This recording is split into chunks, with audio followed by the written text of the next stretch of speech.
13th floor.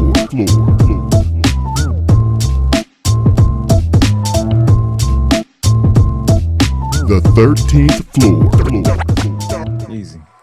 Welcome, ladies and gentlemen, to the 13th floor, where the furniture isn't always the best, but the views are amazing. Ain't that right, Mike D? Oh yeah. I'm thinking about. I was doing math in my head. I'm sorry. What's going on with you, bro? Nothing, bro. Early morning. Easy. But I'm up. I got up today. On time, even. Kind of, sort of. Not really. We were working at it.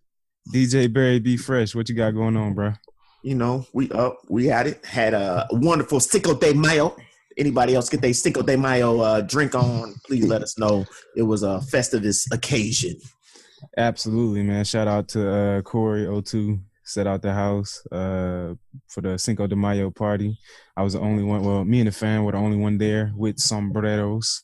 But it's crazy. We walk in and everybody's immediately like, "Oh wow, y'all really did that! I love your hats." I'm like, "Yeah, it's Cinco de Mayo. What are we talking about?"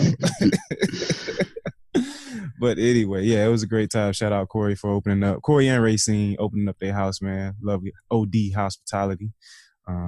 And then yeah, the weekend was pretty good, man. We had some good games yesterday. Boston, I don't know, they running away with this thing against who's Boston playing?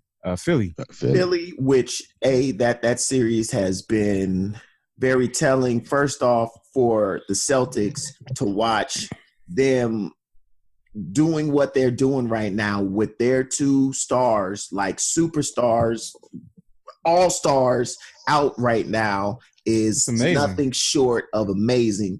Watching what's their point guard? Rozier. Rozier. This guy has come in and, has not missed a spot. He's dropping 26, 28 points a night, 8, 9 assists, like really been phenomenal to watch. I'm very interested to see where a lot of those guys are going to wind up next season. Oh, they got to stay. Well, but money always comes into play with stuff like when you see that you can play this good when it counts in the playoffs. At least one of those guys, one of those main guys right now is going to be gone because he's going to get some money. He's going to finally get that. Here's the problem with that, man. And people don't value it enough, and I think they don't value it enough in life in general. Chemistry is everything. So you can have one Terry Rozier go somewhere else. You can have one Jaylen Brown or even Jason Tatum. One of those three who are the core right now since Kyrie and Gordon Hayward are out, go somewhere else and they can mess around and be James Harden. James Harden was great when he first went to Houston, but he didn't win anything until he got, what's his name? Ryan, when he got Chris Paul, you got Trevor Ariza. You know what I'm saying? So I hope I don't see it happen because they're just going to be such more of a formidable force. Like Cleveland could barely do anything with them when Kyrie was playing with Boston.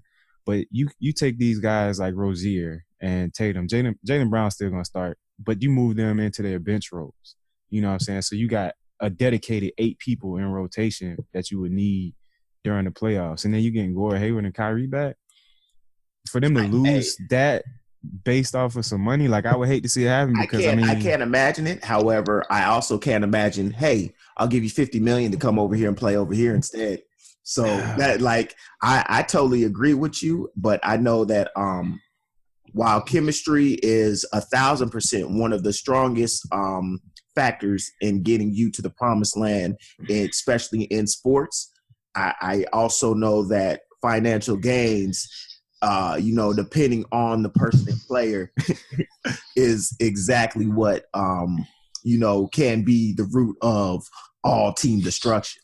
And you never know how the dynamic will turn back once Kyrie and Gordon are there, that there's no promises with the other guys having to take a smaller role now, that they'll have the same success in those smaller amount of minutes, I guess is the best way to put it. But either way, I've been thoroughly impressed by what they're doing. Moving over to Philly, Some dude's gonna be a beast, man. Yo, I've been impressed. It's all immaturity. That's the problem. I've been so sad because, like, I knew it was a wrap watching Game two, right? game, game Game two? two when they just totally took my dog Sims out everything. Like he couldn't do nothing. And you could tell it was just like, yo, you just too young right now. You just like are in your own head. And the thing I respect a lot about him is he's not a shit talker. He doesn't, you know what I mean? He's just like, yo, I'm going to do it on the floor. There's no, when he got that nasty foul in the series against the Heat, and Buddy took out his legs and he fell on his back, boom, fell. It looked like it was a horrible foul. He just got up. Let's go, man. I'm going to get you on the court. I respect that about him. And yes, their team is insane. Like they're what they have shining up this ball, they're about to make some real noise next year. But let's start doing big things. They're gonna be first or second in the East. I guarantee that. Next year, they're gonna be. Oh yeah, it's gonna be Boston and Philly. Cleveland's done. Like not the way that they manhandling Toronto right now. Man, Toronto Cleveland is done because horrible. LeBron is leaving. Right. Even if he stays, they're not gonna be as good. He's not staying. Even if he stays, they're not gonna be. It's the reason why those dudes got traded. Hey, who you think gonna be the starting five for the Celtics when Hayward and Irving come back? You starting Jaylen Brown, Jason Tatum, or Marcus Smart? I'm bringing Marcus Smart. I'm starting Marcus Smart. I'm probably bringing Jaylen Brown off the bench. Jaylen Brown is the two. He playing the three. Yeah, Gordon playing the four. Gordon Hayward playing the four. And what's that big dude, Baines, that got dunked on last night by Joel Embiid? he may be the one gone. Oh yeah. No, I think because Gordon Hayward's lengthy like Kevin Durant, ain't he? He like LeBron size. He like 6'9", 6'10". Yeah. He like Paul George. Size. Yep. Kevin Durant 6'10". Kevin Durant like 7 feet tall. Yeah. Oh, I thought his wingspan was that. Either way, I'm putting Gordon Hayward at the four. I'm bringing either Jaylen Brown or Jason Tatum off the bench with Rozier because that's my scoring when I need Kyrie or somebody to rest. And then you got a strong big man, and it's basically fundamental basketball after that. So you putting Brown at the two? Kyrie's a point. Mm-hmm. Jason Tatum, I think, will start at the two. Mm-hmm. Okay. Gordon Hayward is the four. Marcus Smart. What you doing with Horford? You putting Smart at the I forgot about Horford. So I mean, I'm putting Smart on the bench. I got Al Horford and Gordon Hayward down there, and then bang. Yeah. That's why I was trying to figure out how you was putting Smart in the starting lineup because I was like, yo. I forgot about Al Horford. Yeah. Horford last night saved all of their grits. That man made both the plays. He made the play to score to get them up by 1 point with only like 4 seconds left, and then he stole the ball on the inbounds play on the other side, like back that to play back. Was ridiculous, man. Yeah. I don't know what Philly's doing, man. I thought they were going to be the most dangerous team in the playoffs, but their youth is just showing itself so much. I think I don't know if it's them or the coach though. Now it's a little of both. It's the fact that the team and the real meat and potatoes of the team is young, but then also that coach, he's only been coaching there for what, like 2 or 3 years? No, he's been there 5 years. A little bit longer. 5. Yeah. He started I think it's the dynamics of a young team, you know, and being exposed. That's the thing about the playoffs is the short span of being able to make those corrections and really push, you know, those corrections into the playbook. It's a lot easier with those older players who you know have known about it, which is kind of funny because a lot of Celtics are young as hell too. Mm-hmm. But it's like that core up there in the Celtics is pushing it, like they making it happen. Whereas Philly just feels like they're fizzling, man. But let's get on back to LeBron, man. This man, game winners is crazy, son. Man, LeBron, crazy. I'm just glad he's showing up, man, and manhandling the way that he should in order to get to the conference finals. I'm going to be really excited because I'll probably actually be able to watch a playoff game for real by that time. But I'm really excited to see what he's going to do in the conference final against. It's going to be Boston. It's going to be Boston. And then how that's going to be interesting. I think it's going to be really interesting because they're going to play defense, man. Boston is long, and they're going to get right with them. It's all about wanting to fight, man. If you don't want to fight, get off the damn basketball court. Yep. It's just flat out. Toronto don't want to fight. They did a whole lot of pushing and jaw jacket yesterday. But Toronto is real pretty, man. Like DeMar DeRozan is real pretty. Toronto is still scared of him. They still have, that's the older kid who's been beating them up every year. In every year they go and lift weights over the summer and swear that But they don't come back with no grit. But during the year, they show them they win more games. They are on all paths towards showing improving. Man, I'm gonna show that bully ain't nothing happening this year. We got him, man. I'm telling you. And then all of a sudden they get punched out. And it changes everything. Their game plan went out. I mean, as shocked as they looked after that shot dropped last night, and the look across the total bench's faces, I always talk about the Drake meme of just seeing him after game 2, where you can tell there is a real concern, a real shock, a real just total lack of understanding of what is going on, because they swore up and down that this was their year, and now for it to happen like this type of year and season is what causes shakeups like DeMar or what's the name are not going to be there next year. Like some big shakeup is going to happen now that it's like, yo, we need to do something crazy because we're not winning it with what we got. But you're the number 1 seed in the East. You're consistently in the playoffs. So it's like, what gets Toronto over the hump? Cojones. And you can't bite it. You know what I'm saying? You can't. You either got it or you don't. You know what I'm saying? And who just like you said, it's about the chemistry, and there's so many factors. And what's even crazier is right now is like I said, after this season, with way it's looking, them being put out, there is going to be some type of heads rolling in the craziness of how, just like you said, they've been consistently getting to the playoffs, consistently being, top 3-5 over the last couple years. However, everybody gets that becomes the playing field, right? That becomes where the plateau is. That it's like, yo, all right, well, yeah, we already do that, but because you're not winning the championship, it means that you're nothing. And now, even though you're achieving better than most of the other teams out there, it's like, oh, no, you're still not achieving it all. So now we really need to shake everything up, and everybody needs to be fired. We're getting a new coach. We're going to kick out the point guard. You know what I mean? Like, he's an African-American coach, right? No, he's fired. That's what he is. He got fired after that timeout yesterday. They had one timeout. He got the last timeout. They throw in the backcourt, and that dude started walking. Like, what did you call? what was the play? Like, all right, yeah, he's fired. He's fired. I think it's going to be Lowry. Yeah, got Lowry going? Yeah, I think he gone. I think he done had enough. He's the most outspoken one about it. He been outspoken about it. He's out. He going back somewhere. He'll end up in San Antonio. Or that team is about to get broken up and shook up. It's about to go back to almost in a century building years, because they almost doesn't count at the end of the day. That's really all it equates to, is the fact that, yeah, we were drilling around with you, but we trying to get to the promised land. And if you were especially to consistently get put out in the same time with the same team, and if they get swept, ain't no if. I'm about to say it's really looking like when, because man, man. You think they're gonna get the next? So you saying they winning in Cleveland? They'll win in Cleveland, I think.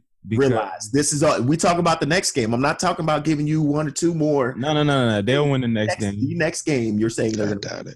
I think they'll win the next game. Because I don't know, man. LeBron got that look in his eye, bro. He does, and I love to see him play with that too. Because he had to do it again against Indiana, and he willed them to that Game 7 win with his 45 points or whatever it was. But I think it's the fact that his supporting cast is going to let down a little bit this game, because I don't know that all of them have that same fire and drive in their heart to get to the championship as he does, because he's playing for more than I think some of them, and a lot of them are younger. So it's like I disagree. Not for this one. I feel like his supporting cast right now is pretty much all hungry. Like I don't the two younger dudes that they got who came over from LA, Hood and Nance. Yeah, Nance. Like I know they're not mentally there. They're still kind of trying to figure out what the fuck is going on. But I think them two the most important though. But I don't think so. No, I think it's I think really, to me, honestly, the most important people are Korver and J.R. Smith. If In who? Kevin Love. Yep. If you just have two of them have even just a decent game, like a real game where they put up a good 15 to 20, It's over. In either Kevin Love gets rebounds or Korver is getting some assists, like you're not gonna Toronto isn't gonna beat them because LeBron is on a different I know LeBron's on a guaranteed 30, 40 if I need it type move right now. Whereas I'm gonna get this in. You watch some of those passes this dude is making. He throwing dimes. Man, I ain't watching nothing. There was one pass. This man catches it on the wing where he hit the game winner at. He catches it. He's sitting there. Buddy's D'ing him. Just so nonchalant. He's sitting there, and it just looks like he's just posting up, trying to figure out how to post up. All of a sudden, he just this simple, dog. Bounce pass by him like this with Korver was cutting down the middle of the lane. There was nobody there, dog. It just Yeah. And the way it looks so nonchalant, like he is in another level right now. He is totally in the zone. He is in his Korver will have to catch some hands. I'd have to get suspended and catch a couple fines for him. Why? Man, you see how that dude coming off them damn pick? He get told, you come off a pick again and you hit a three, I'm taking your legs out. Because you're not blocking it. Only thing you can do is get in that dude's head by him fearing that something's gonna happen to him. That ball, that dude is up with it. So it sounds like Korver is playing a lot more consistently than he Man, that dude, his footwork is amazing. This series, that's this what series. It's so that's the difference between this and them ramp up. You've seen Love, Korver, Smith. These guys are starting to get Smith ain't really been playing all season. He's been having his typical roller coaster time, but that's all. Yeah. Game one, he came back, started hitting some of them crazy Smith follow fadeaway jumpers from the 3-point corner. You know what I mean? Where it's like, I feel that juice getting up in you, and man, I'm telling you, they are going this way. They're not at a peak coming down moment. They're still going up to the peak of their unity for this season. Like you can see with these wins, you can see and feel that momentum picking up, and that we about to take everybody out type feel. Last night, that place went crazy. That's Korver's the key though. Yeah. If that man keep hitting them, it's going to be an interesting series. I can't wait to see the Celtics series with them, Celtics in Cleveland. Out there on the West Coast, ain't nothing. Houston is slobber knocking them, and then of course ain't nobody taking out. I thought Utah took one already in Houston. Yeah, man, they did, but speaking of, but it was 80 to freaking. When they up by 30 or 40 points. Yeah, they put that work on them. It was definitely one of them that they got it, but I just don't see them having the sustainability right now of doing it. Even though Utah has surprised me even more than Philly by being I couldn't even have named. Right now, I can barely name one person on Utah's team. You know what I mean? But watching them play, you're like, that guard they have, I can't think of his name right now. Yeah, he was in the Donovan Mitchell. Yes. Yeah. Oh my God, Donovan that Mitchell. dude is he is something else. That tip dunk that he caught. Did you see that? Yeah, I did. That's why I was like, ooh. So this man comes through the lane, shoots like a jumper. The jumper falls, hits the front of the rim. This man takes one step, catches it in air, and there's at least 4 Houston dudes down there on all of them. Yeah. Yep. The nastiest tip dunk you will ever see. So nonchalant. It looked like some Tracy McGrady type stuff, but it was with dudes on him the whole time. Yep. Straight vertical too. It was just straight beast mode. So it's already written Golden State versus Houston, right? Golden State, Houston, Cleveland, Boston. So who we taking? Because Golden State, Boston. All the way. Golden State, Boston, man. I'm going Cleveland and the Warriors. It's going to be a rematch. It's a rematch. Yeah, I definitely see it being a rematch. I don't think Boston – LeBron not going to lose to Boston. Then it's a sweep. Hayward and Kyrie, then absolutely I would take that. But not the way the team is constructed now. I think so. I think LeBron can beat Boston, but he ain't going to beat the whole. He going to have his 45, maybe 18 rebounds, whatever. Dude has some crazy game and they'll lose. or barely win. I think They ain't gonna let I it. think it's going to be just like this, where it's like, yo, he's fighting tooth and nail to get the victory, but I see him getting the victory. But the Warriors, I don't see them being able to, with everything. Like, they just got too many. Warriors is exactly that. They warrior, man. They got too many They're weapons too damn fast. over there, and are on it. And not only the biggest thing, it's not about them being fast. None of them care about scoring. They all want to score, but none of them care about it. Like the way that they share the ball and will make 2, 3, 4 extra passes to get somebody who's not just open, but like really open. That's what changes everything. That's done. Yeah. That shit snaps too. Wow, bucket. It's like watching a ballet, man. It's like beautiful because it's just like, yo, I already thought this dude was open. He passed to the other dude who then passed to the other dude who was really wide open. Mm-hmm. So it's safe to say that the championship is coming back to the West because I feel like Houston is pretty much on that same level, and they play a little bit better defense than they have. I don't know if Houston can beat Cleveland though. I think, I think dogs out on Cleveland. There's a lot better. I feel a lot better if Houston makes it to the finals and it is Houston versus Cleveland. I feel a lot better of my chances with Cleveland than I do LeBron with the Warriors. I feel like it's no way possible. It's a wrap. Who's gonna guard Ryan Anderson? It don't matter. LeBron gonna guard James Harden. No, but don't matter. Like it's almost like Chris Paul. So you saying Chris Paul, Trevor Ariza, and Ryan Anderson? They're gonna run them dudes out the dang on gym. They whole and thing LeBron is Harden. And LeBron, yes, he can. Sorry. Yeah, because Harden. No, because Harden not gonna get those calls. Like all them foul calls that he get, he not gonna get them with LeBron. They're not gonna foul out LeBron. LeBron not gonna guard James Harden because he gonna have to do too much on defense, especially out there on the wing. Hey, if James is going off, he gonna guarantee LeBron he gonna get the ball, and LeBron gonna be standing right there. Yep. Because all that going to the lane with the thing and this, and you get a free throw. Slow Euro steps that go like this. Right. All of that's you're done. You're just gonna be walking while he doing all of that. And that come from behind block ain't working with a guy that's gonna reach because James Harden arms super long. No, but LeBron is super aggressive. He's gonna come with two hands like Superman and just pin it on the backboard. Yeah, it's going. Yeah, I'd have Cleveland. It'll be. I say Cleveland 6. I'm going on my man James Harden. I think they'll beat Cleveland.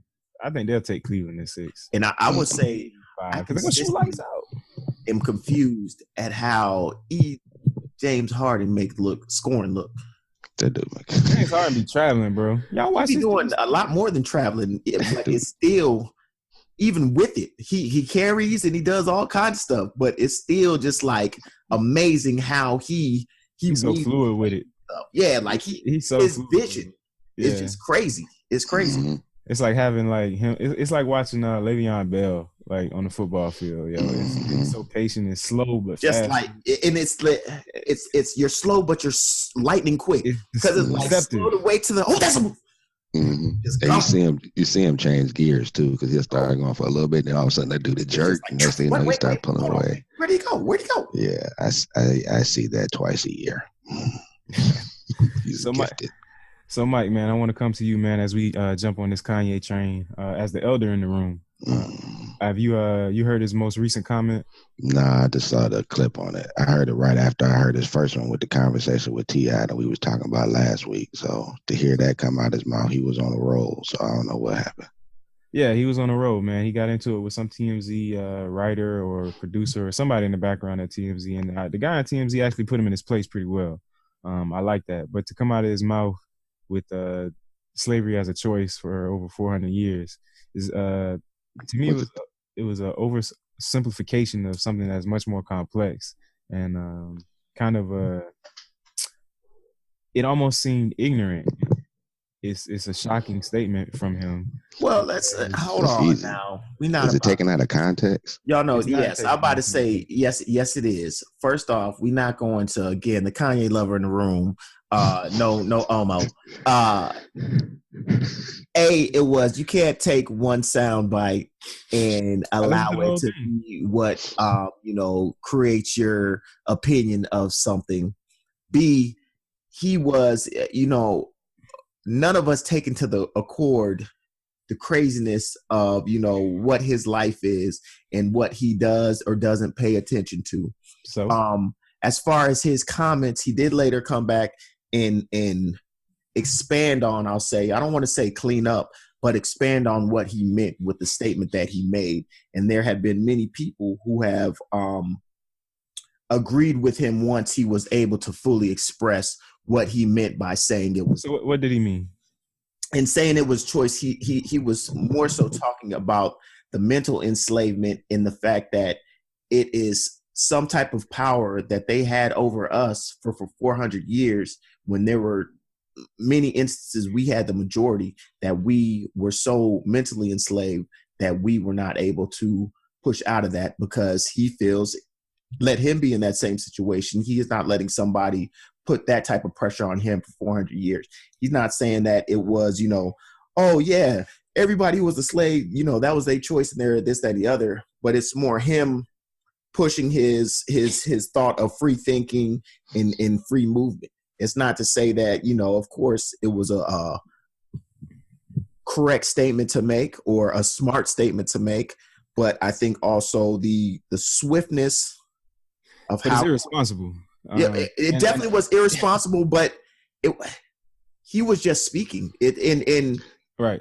At the same time, it's like, oh, it was irresponsible, but I think we are too quick to chastise somebody before getting the full story and allowing the media to persuade us to go to the extreme. When you have Crips calling out, abusing Kanye West and beating him up for a statement like that, while again, yes, if you just hear that one statement, it's crazy, blows your mind, wow. But yet that's just a statement, and we all know mentally Kanye West is, in different places. So for you to automatically push towards that, but yet you have somebody like a George Zimmerman who, has already done a horrible deed to, and is a horrible person, but yet you have never called out or decided that there was, reason to go aggressively at him. It's, our community is messed up. It's ridiculous. And be ashamed of yourself. Yeah, even in the Kanye situation, how quick everyone has turned and let's burn his music and it's not about understanding anymore in our community. It's, it's different, so let's push it out. Oh, you think different, so we don't like you. And that's something we need to change. Like, we need to reopen communication and understanding. And if you noticed on the 13th Floor's Instagram page and Facebook last week, we put up that you don't have to agree with somebody 100% of the time. That's true. Like, in understanding that, and not agreeing does not mean that we are now adversaries. Exactly. That it is okay to have a conversation and to have a disagreement and to be able to talk through that disagreement and to leave that disagreement saying, hey, I still feel the way that I do. You still feel the way that you do, but that doesn't mean that we have to be adversaries about it. We can still understand that, hey, that may be a topic that we just don't deal with each other on. And letting that move, that's the difference. Right now, we need to, and it's funny because it's what Kanye wants is love and unity. And that was his expression with the Make America Great Again hat. Kanye doesn't watch CNN. He just started, and not to say by any means that that's right, but people don't realize how oblivious he is to politics and things. And it's because he lives in that superstar bubble. And his thought process was in wearing that hat. It was, whatever Trump says, it doesn't mean I'm flipping it. In his head, if I wear it, then I'm doing something different with it. And it's about me showing, the peace, love, and unity. And I do want to make America great. His head doesn't register the all the stuff, or even know he is blinded to. T.I. asked him about what about the immigration issues and this, that, and the third, and you could totally clueless. He doesn't know. Yeah, I mean, that's the thing. Right or wrong, but it's we are too quick to like, oh, he said something crazy. He's Kanye Kardashian. This guy is, he doesn't know nothing. His wife just pays for everything. It's like, no, man, this guy is, again, genius and psychopaths are like the same thing. They're just, whether it's on the good or bad brink. And so to always want to, push out people who have an issue instead of having the understanding and heart to want to, let's figure this out together. I think that there is got to be some good pieces, and we just have to figure out what's going on and have better understanding. It's huge. It's huge. We're so quick to just, look at that statement. Oh, man, he's done. I don't want to turn off all his music. Turn it all off. But so yeah, I think a lot got R. Kelly bump and grind playing in the background. I respect you for that. You changed my opinion. So I'm a convert. I agree. Because as he said it, I saw the video with T.I. talking to him about the song that y'all were talking about. Yep. And T.I. was generally like, all right, man, I need you to help me understand. He was literally saying it like he was concerned about him. Because you my boy, I know you for whatever. What the hell is you talking about? And he started from when I wear the hat and this and that. He said, so what you trying to do with this song? And Lee took his hand. He said, you know what? It's irresponsible. And he started continuing to explain it. He was like, half the stuff that Trump does, I don't believe in. And T.I. was like, well, tell me what half you do. Right. And then they what's the stuff that you do? Right. And then he kept talking, and then they clipped it. And he was like, so play the beat. And then he played the beat. T.I. listened to the beat. He explained what was in the lyric of his song and how it meant to what he was talking about. And then the next thing you know, they making the record. So it's you can see it's it's just like he said, man, you nuts. It's having the open dialogue though. It's having the love. And look, T.I. said it. He was like, man, we can't lose Kanye. The black representation cannot lose Kanye. Kanye is a genius, a pillar in the, he raised us, period. And for us to think that we're about to just let him, be pushed to the side due to some potential mental health issues without truly, validating his genius and trying to figure out and expose it to take us to where we need to go, as opposed to allowing us to push him to be an outcast and not to continue to not let his ideals and what he's trying to do and what makes him so crazy and has his brain so jumbled up is because he's not able to execute all of these ideals in instances that he thinks is going to make not culture, humanity better. He's not looking for, I want to make some new hip hop sneakers because new hip hop. Kanye thinks on a global humanitarian thought process and what can we do to make the world better. And while it may not always be articulated the best, it's his heart and his thought process are in the right place. And we need to stop as a community, as humanity, stop pushing out people who go against the grain or who seem like, their thought process is not with the masses, that we just automatically typecast them as, crazy or there's some real issue just because they're different. They think different. They want to do something different. They want to swing from, hey, Kanye said, what if instead of hate? All right, hold on, Fresh. Love for We're going for a minute. All right, so there's a difference between having different ideas and making irresponsible statements. All right, so we can agree. It's not a statement though, but you got to realize when it's I'll ask you, what's the difference? It'd be a statement if he just said that and stopped, that's it. But when there's what's the best way to question? What is the way to be able to it wasn't a statement. It was a statement. We the public are taking it's a statement taken out of context. It's not taken out of context. It is. He meant exactly what he said. He didn't mean He didn't say. He meant it. He felt it. And if you watched Kanye move over the last few weeks, if you saw the interview with Charlemagne, if you've listened to and followed his tweets, he's moving based off of feeling and emotion, and he doesn't do anything unless it feels like it's something he needs to do. So it's not a whole lot of strategy that's going into this, which is fine. I appreciate Kanye for that. And I think the way that he's fighting the battle and the way that we have of others fighting the battle is going to merge eventually. It's like we're on the same path, just going two different ways about getting there. But it's irresponsible. It was an irresponsible statement, and you have to check that. So Kanye doesn't learn from this without that TMZ representative who stood up and quite frankly told him how disappointed he was in the statement, because had that conversation not happened, Kanye wouldn't have walked up to him and that dialogue would not have continued, and Kanye wouldn't have learned how he offended and how he misspoke to clean it up the next time, because I absolutely know what he was trying to say. It's just certain things you can't simplify slavery to the point where it's just a life or death decision. All of us, I think, who were raised in the early 80s or 90s, I myself feel like I would have been a Nat Turner or one to die, because I don't feel like in my head right now I could have been as submissive, especially if I was ripped from a foreign land and my teachings and the pride within my tribe or my nation, it just would have driven me to figure out a way otherwise, and not just for myself, but for my family.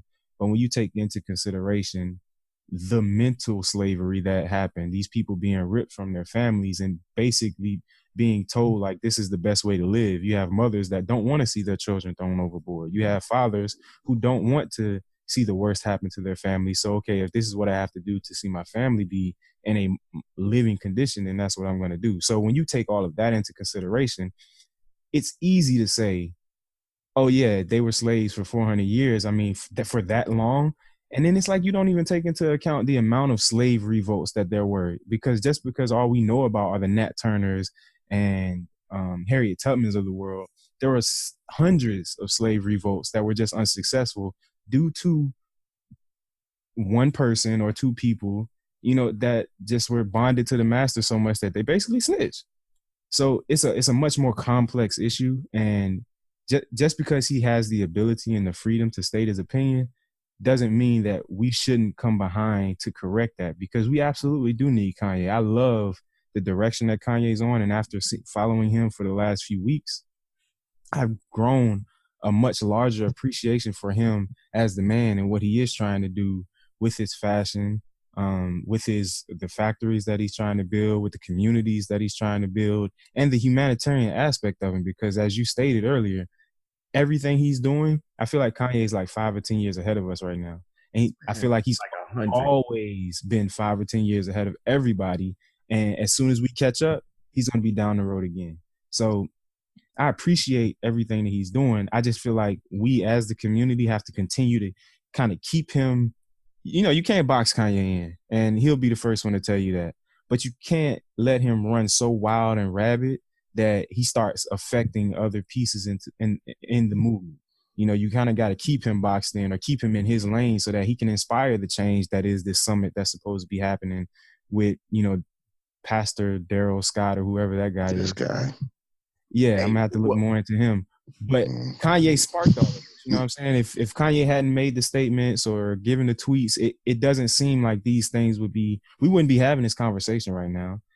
We wouldn't have the people who are looking into who are becoming more politically active and, feeding their minds and learning more about the political processes, the candidates and legislation that's going on.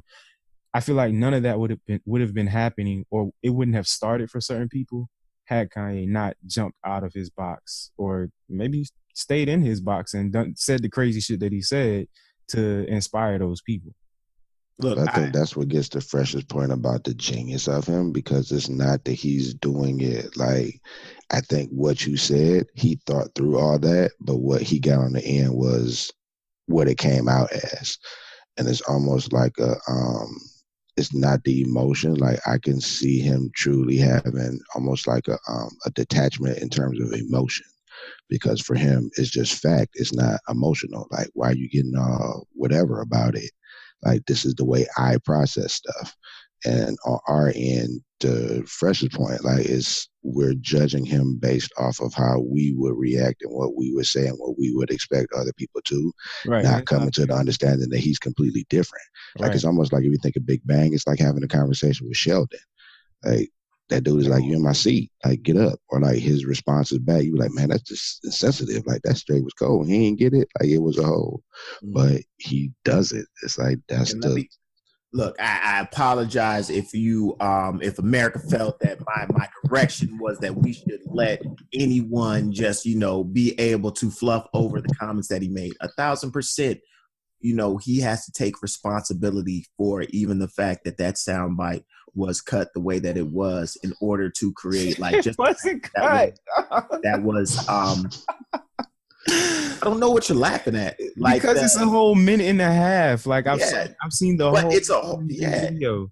It's and again, it's a whole like there's so much more to what his whole process was. And again, in thinking at the end of the day, I'm not telling anybody to let him off on the statement. And again, it's about exactly what not just Van checking him, but the fact that it's about the having dialogue instead of casting out. I'm not saying that his statement that's was the biggest right. thing, man. I'm not saying that you know it was right, and I don't care how it was cut or if it wasn't cut.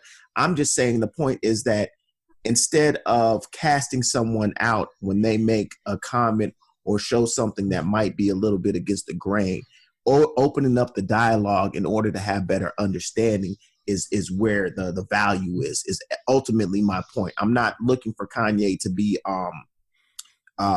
for it to be okay for him to make such a foolish statement, and for it to, especially with the reach of his voice, that isn't my point by any means. It's about the understanding in the conversation and dialogue afterwards, and making sure that we have that dialogue, as opposed to allowing somebody to make a statement and then never finding out the back end of it, and allowing what potentially is a horrible statement that was caught to not be verified and understood, and see if there is something. Because at the same time, Kanye could have turned around and be like, yeah, I said exactly what I said, how I meant it. Yeah, man, there was a choice. He could have said that, but he did not. He did not. And he didn't, because he had to accept the gravity of his comment, and he had to be held accountable for it. I don't think that it was necessarily, well, it was him accepting the grab, but I think just like you said with the comment, he didn't understand the weight of what he was saying when he said it. When Van checked him, like, bro, we live regular lives. We understand that you are, in your genius, airboat, which rightfully so, but we live these normal lives. That it was an aha moment of, oh, wait a minute, they didn't understand really what the hell I meant. And dad, I did kind of sound crazy. That he came back and even qualified what he was trying to explain.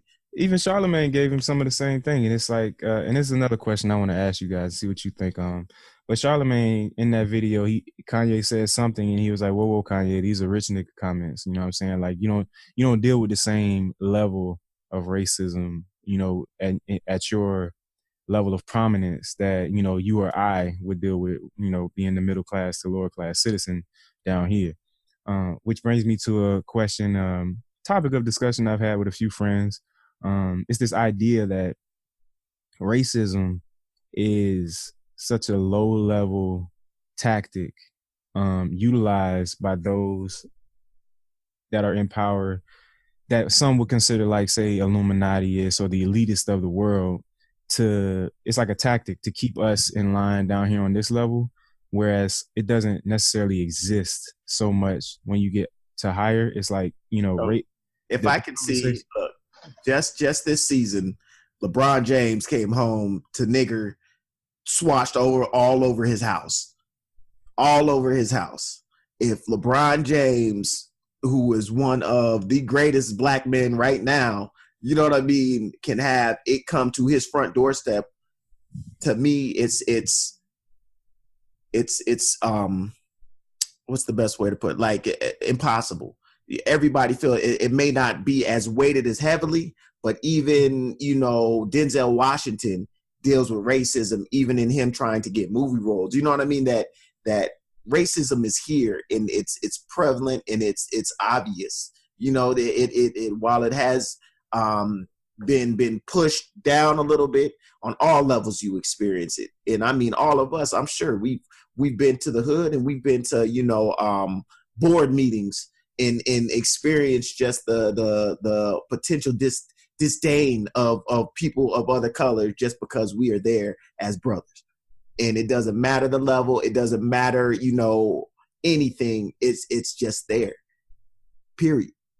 I agree. Yeah, it's. I can see it even being more pronounced because it's more subtle the higher you go. Because even you think of like country clubs and places where you have to apply to enter and membership and just the conversations is the money that is at that level is money that is made during those times. You ain't that rich and you So just that's make your money in the last 80 years. Like you sitting on right. centuries and centuries of money, jewels, land, real estate, whatever it is that caused you to be wealthy. This is hand down stuff from time when it was on the back of that. So you understand your roots, you understand your foundation, you know where it came from. We'll be friends. I shake your hand, but other than that, that's just only in a business venture. You ain't living in my community. You ain't coming to my country club. You ain't meeting my daughters. So go make your money because I own whatever you're working for. So Dan Gilbert ain't inviting LeBron over to his house to have no dinner for Christmas, which is part of the reason why their relationship is like that. And Dan Gilbert could care less, nor his friends could care less. And he probably ain't inviting them over because if he invite them over, he gonna lose all his friends. Because believe it, Dan Gilbert probably ain't the richest of all his friends. He probably the dude asking for money. That's why you see him so much. He the one got the casino. He always starting something new to catch up to whoever is in his circle. Because he's so marketable about what he's doing. He's not even on the highest level of money. Like if you think of Warren Beatty, like you hear stuff that he's doing later. Or I mean, it's different. Like, yeah, it's there. Well, so yeah, not that racism like doesn't exist. I guess what I'm trying to say, and it came out perfectly during the conversation, and it's just not coming out the right way now. Thanks, Kanye. Take the soundbite. But race just becomes it becomes less about race and more about position, you know, as you go up and the things that we're able to accomplish. So, for example, once you reach the heights of, I guess, like a Jay-Z or Denzel or anybody, you know, amongst our group, our community reaches a certain level of prominence, you know, that racism factor that they had to fight through so much when they were trying to build becomes a little bit less of a, I guess, hurdle versus the position that they hold now and trying to achieve more greatness, I guess. Yeah, I say that with the average. I can see that. Like I can see, other than the situation where LeBron got it, like I can see him going to restaurants and all that. But I think it's more I think that look, right, there's some African dudes, right, who have the same amount of money as LeBron James, and will try to go in some of those similar spots and will have issues just because they're unknown black men as opposed to one of the most known black men in the world, right? So that's my thing is with, of course, if you're famous because you're face and you have that person who can, you know, in a sense, be able to validate, oh, snap, the busboy said that's Jay-Z. He's important. You know what I mean? We need to make sure that's Beyonce's husband. You know what I mean? As opposed to in general, just like rich African Americans in their access and how they are treated, that I know when they're going to Prime 112, if you're not the new rapper, so they're not necessarily getting the best table. You know what I mean? Where it's like if you're not known, and while a lot of it just has to do with being known, you know what I mean? Who knows you, who you know, typical, you know, growing up type of success pieces, that it's not about what you know, it's about who you know. But in general, I know that racism, regardless, it's going to be there. And even with a lot of money, a lot of success, I guarantee you talk to any of them, LeBron, Puffy, Jay-Z, you know, you can go down the list of all the rich, you know, African Americans that there are. And even Beyonce is, you know what I mean, feeling issues of racism and understanding and being able to have that piece of, wait a minute, I feel like they, you know, they would have gave me 2 chicken breasts instead of the wing in the chicken breast. You know, like there's always those moments, but it's because it's so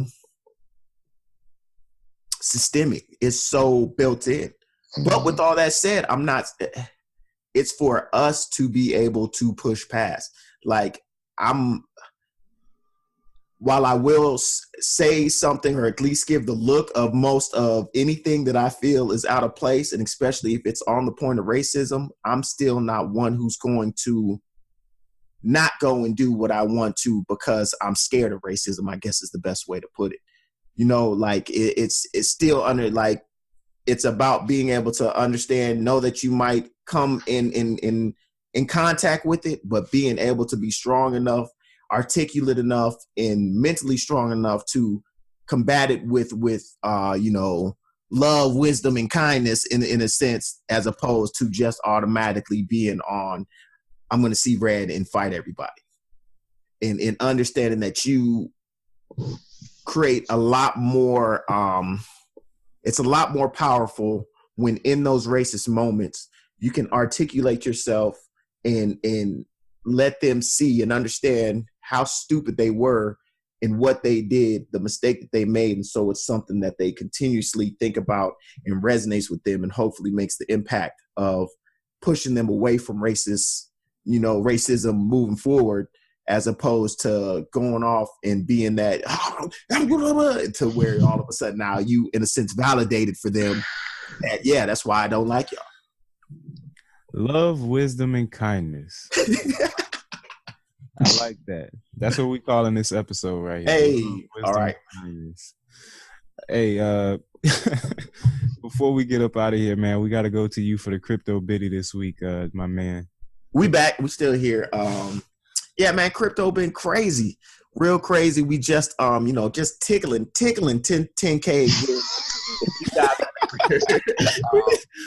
You want me to cough too? Back in December. Oh man, that was very Donald Trumpish. It was on the upwards of 20K. It was right there touching it. And you know, the past couple months we've barely been able to see an $8,000 Bitcoin, whereas this last month has really seen things get back to upward movement, where we are right now just touching 10K. Like, we've been 9,800, 9,900. So it's really exciting to see that momentum start to get infused back into cryptocurrency. Of course, as that has grown, we have seen a lot of strength in the other altcoins that are out there. So I've seen a lot of my Wan chain and even Ethereum and Ripple. There's been a lot of movement across the board. We saw Verge coin actually became the first cryptocurrency accepted by Pornhub. So Pornhub, now you can go ahead and buy a membership with Verge cryptocurrency. So the penetration, no pun intended, of cryptocurrency has been phenomenal, and watching the expansion, especially over these last 30 days. And really, as this summer is coming, we are watching things heat up and watching a lot of new, actually really, I won't say new, but really watching a lot of these cryptocurrencies start to expand and execute the projects that they were initially created for, and watching how they are going ahead about the processes of instituting their products and services has been really cool to watch. And it's definitely the water droplet in the bucket of what the future is going to bring, by way of, you know, how this blockchain technology is going to be able to just totally change the way that we do business and many other things on a whole. So crypto's booming. Again, if you ain't in it, you need to get in it. Check the website, cryptowithfresh.com. Facebook group, Instagrammies, all of that good stuff. Holla at me. Let me know what you doing. If you invested, or you stressing, or you not, let me know. Let's get it. A couple of things before we get up out of here. First, remember that you can get this podcast any and everywhere: iTunes, YouTube, SoundCloud, Google Play. Make sure you follow us at 13th Floor, please, on all your social media handles. Mike, do you got something important you want to say? So I'm gonna go to you. Yeah, I got something. I'll give a happy birthday to my dad. Papa Matthews. Yeah, this would be his 80th birthday today. So going strong. Yeah, so salute, love, Daddy. Stick wisdom. That's the wisdom, ladies and gentlemen. Right. Stick wisdom will get you. Two things. Yeah. So Is this a Avengers movie? Is it worth me going to see in the movie theater, or should I just try to stream Oh, it? 100%. You definitely got to go watch that in the movie theater. I'm Yeah. not a 3D type of guy by any means, so I'm definitely go 2D and make sure they it's only a volume few up right. I think are worth the 3D. I got a question. If you had to choose between Solo and Avengers, which one you going to? I'm going. Well, I to already Avengers. seen I've Avengers. never been a big Solo unless is Donald Glover playing? Yeah, he's in that he movie, is. He right? plays exactly, yo. I want to see that. And actually, just like I think Brett was gonna say, I appreciate Star Wars, but I'm not like a Star Wars stan. And I'm definitely more of a stan of superhero movies than I am of the Star Wars series. So it would have definitely been Avengers over going to see Solo. And I will say it was only until I saw the full Solo trailer in Avengers that I really had a piece of really wanting to go see it. Because when I saw the first trailer, I was just kind of like, whatever. Like, it wasn't that big to me. But in seeing the second extended trailer, and then also seeing that Glover was playing, playing Lando. Lando. Lando Calrissian. Yeah, baby. So when I saw that, it kind of changed my mind because Yeah. I'm a Donald Glover stan too. I respect him a lot. I'm big on Gambino.